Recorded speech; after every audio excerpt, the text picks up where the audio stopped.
Hello viewers, welcome back to the card mat. Now this next trick I'm going to be performing and explaining it's my variation on Cody Fisher's Las Vegas Aces. I'll leave a link in the description box below if you want to go and check out his version of it. I say this is almost the same as his, it's just the handling is completely different. And I've adapted it so that anybody can do it with a normal packet of cards, if you get the meaning on that.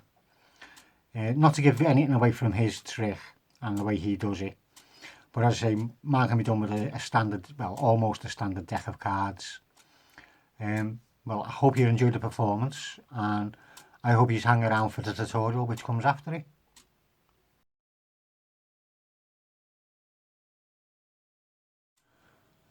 Right, I'm going to show you why you shouldn't play poker with people that you don't know, especially if you're playing for money. And for it, I'll use the 4 aces, because as I say, if you're playing poker for money, the main card that somebody will go for, guaranteed, it's going to be one of the aces, isn't it? Or all 4 of them, if they can do it. Because certain people have certain ways of manipulating cards to ensure that they always get the best hand and win all the time. And I say for it, I'm just going to demonstrate this with the 4 aces. Right, now the first move that people will do, it's called crimping. And it comes in when they're dealing. Because they'll get to a card like the ace of diamonds and they want to make that their card next time round. So they just put a bend in the corner, it's called a crimp. And you stick a bend into the top corner. So that next time when they're dealing, all they've got to do is feel for that little bend and they know they've got down to the ace of diamonds, which does come in pretty useful because it gets you an ace. Another way they'll cheat is by doing a thing called palming.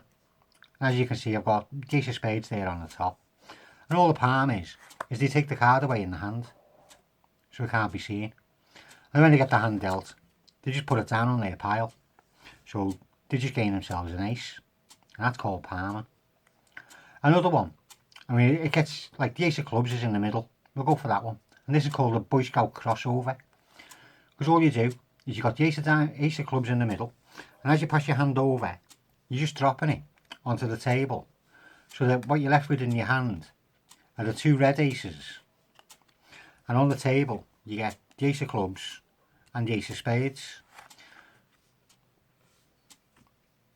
Another one which is quite often used is called an invisible palm, which is basically the same as a palm, because you take the card in your hand and it's invisible, but it's also invisible that way until you put your hand onto the table again, and then you see the card actually appears in between the 2 black ones.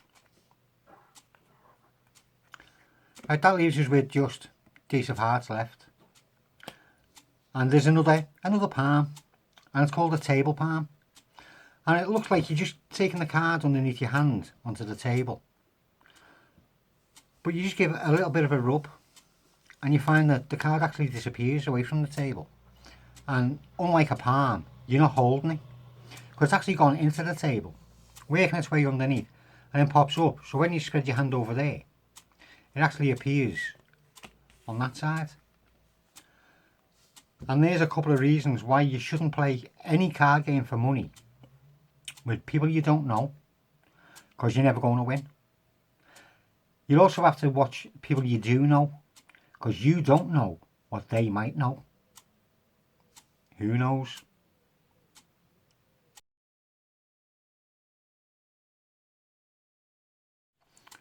Well, I hope you enjoyed that performance. As I say, go and check out Cody Fisher's version of it. It's absolutely spot on. Right, to do my version of it, you need 7 cards. Basically, 7 aces. Out of 1 packet, you want ace of clubs, spades, diamonds and hearts. And you want them in that order from face up. So you got the club, that's the top face up, with the spade, the diamond and the heart, right? And all you want to do is lose them into the middle of the pack, anywhere you want to, because you have to find them to pull them out in a minute. So you just clubs, spades, diamonds and hearts going from the bottom of the deck. So you lose them in there. The other three you need are a spare, ace of hearts, ace of clubs and ace of diamonds. Now, to make this easier for some people, because there's a couple of double lifts and stuff like that in it, if it makes it easier for you, put a crimp in the corners of your ace. So when the ace is face down, your bottom right hand corner, just bend the card down, and in the bottom left hand corner, bend that corner up. So you actually have it looking like a bit of an S shape. I don't know if you can see that. So the bottom right hand corner, you bend down. The bottom left hand corner, you bend up.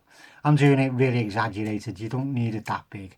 It's just putting a little crimp in the corners, which is pretty good because we're going to be talking about a crimp in a minute. And the order for these is put your ace of hearts with your two crimps in on the top of the deck. Then your ace of clubs, and then the very top card you have is the ace of diamonds. You can go through whatever dialogue you want to, but I went on about it being a way of explaining cheating with cards to put you wise in case you're playing poker or any card game for money. So you can come up with any dialogue you want, but you say you need the 4 aces. So you go through the pack and you look for the 4 aces, and you should come to the ace of clubs first, which you're up jog. Then you get to the ace of spades, which again you're up jog. Then you get to your ace of diamonds, which again you're up jog. And finally you get your ace of hearts. And so when you're spreading the cards, try and make sure that the back of the cards don't split out, so that you flash any of them 3 aces on the top. Keep the packet nice and tight. When you got your 4 aces up jogged, just kick them over to the side, square them up and kick them onto an angle, going up through your first finger and your thumb in that kind of a direction. Because now this is where your first little crimp comes in handy, because you can see there's already there for getting a pinky break. If you're good enough, you can do a pinky pull down and count 3 cards. But I think having that little crimp there makes it easy just to get your little pinky in. Because what you're going to do now is steal them 3 aces from the back and put them on the back of there. So all you're doing is, as you're sliding your hand up to pull them aces, you're just sliding them up under cover, if you see what I mean.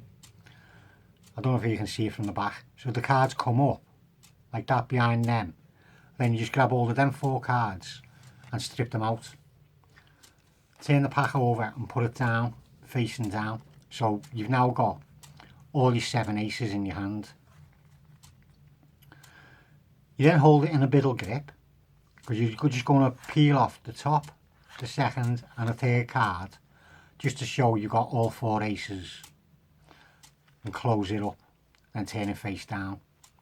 And now you go into talking about, well, I went into talking about dealing and getting a crimp. So you just deal down your first 2 cards, and when you're taking the third card, make sure you don't split and spread. So you want to keep a good grip on the cards as you just push that card over. I say, if you came across a good card like an ace of diamonds, you'd want to make sure you can deal it to yourself next time. So you put a crimp in it, and you just indicate what they mean by putting a bend in the top corner. And put the card back straight on, pick them 2 up and put them back onto the top. And then you explain it again, so that when it comes to them dealing, when they feel the crimp, they know they've got to the ace of diamonds and turn it over. Now, when you get to that position, I like pulling the ace over the pack, because you now need to get a break on the bottom 2 cards, which again, it's where your little bend is in your card, your little crimp.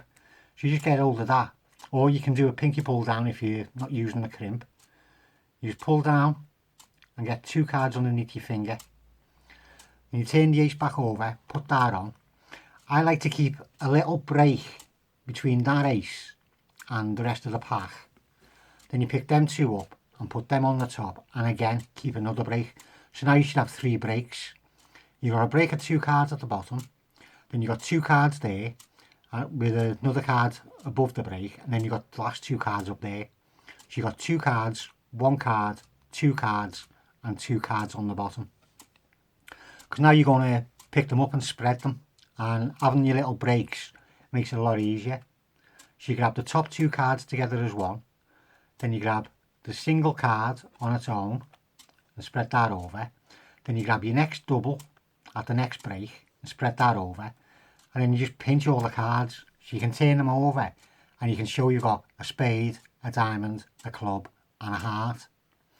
And you can see that the ace of spades is the top card, and you go on about a palm.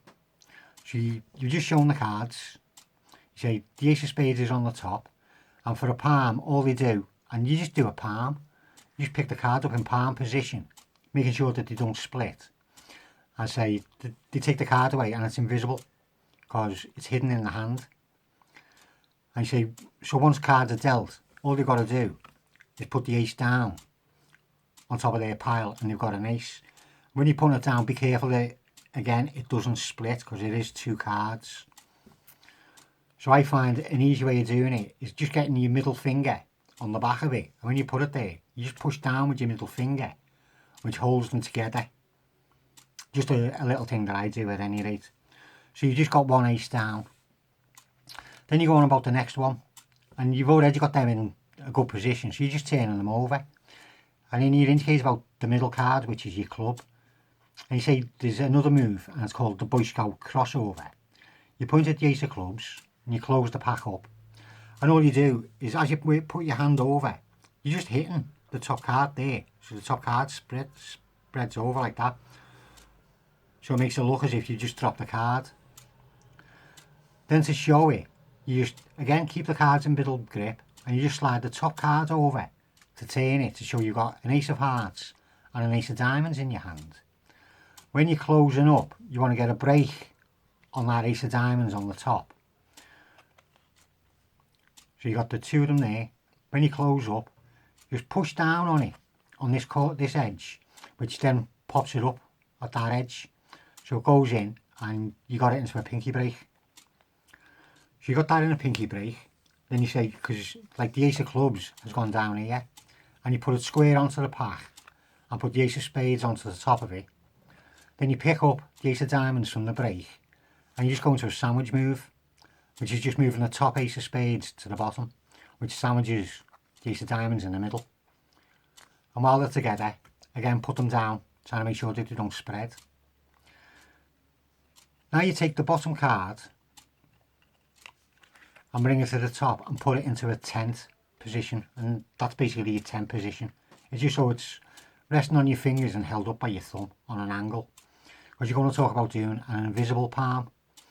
And all that is as you put your hand over it to palm it away, instead of doing that and taking it with it, when you get your hand there, you just let go with your thumb.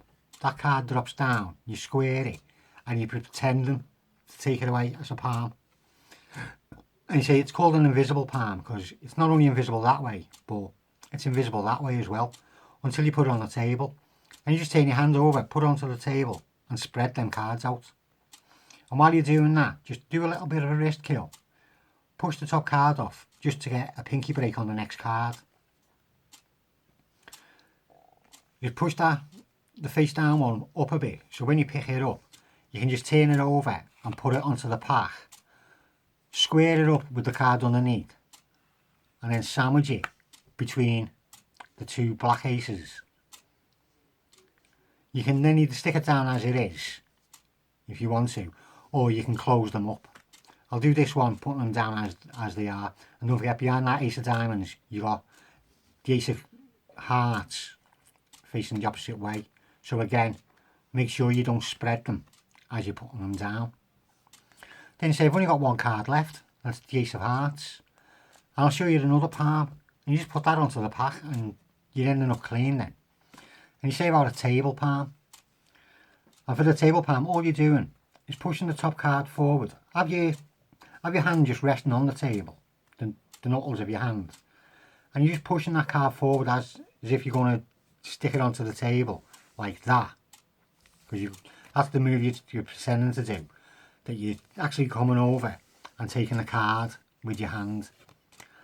But what you're actually doing is pushing that down, and as your hand goes over it and starts coming back down, you're just going to go with your thumb and pull that card back up square with the pack.